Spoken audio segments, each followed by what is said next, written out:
Même si des combats sporadiques persistent, l'espoir d'un réel cessez-le-feu progresse dans l'est de l'Ukraine. Un pas significatif a été franchi avec un début de retrait de l'armement lourd dans une zone tampon.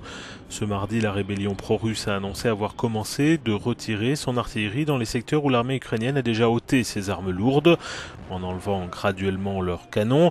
Des pièces d'artillerie d'un calibre supérieur à 100 mm, les belligérants permettent la mise en œuvre d'une zone tampon de 30 km de large le long de la ligne de front.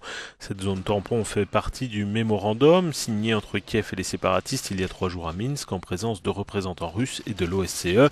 Un accord en 9 points censé consolider le cessez-le-feu déjà signé dans la capitale bélarusse le 5 septembre dernier. Le président ukrainien a lui-même reconnu que la solution à la crise ne pouvait pas être que militaire.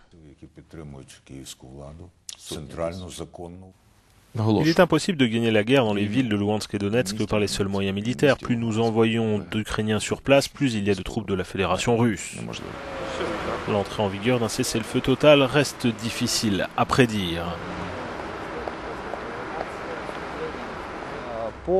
Un cessez-le-feu complet, le retrait de tous les véhicules et forces armées, etc. J'espère que l'on en arrivera là bientôt, mais je ne peux pas vraiment dire quand.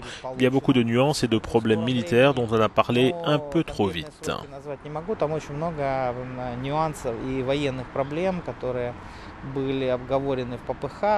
Parmi les points chauds figure l'aéroport de Donetsk, qui se trouve en partie aux mains des forces ukrainiennes. Il fait l'objet de combats quasi quotidiens.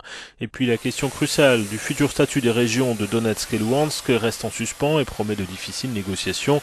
Les rebelles ont pour l'heure ignoré les propositions de Kiev en vue d'une plus grande autonomie. Pour les populations locales, le temps presse. Chacun espère que les armes vont enfin se taire après 5 mois d'un conflit qui a déjà fait près de 3000 morts.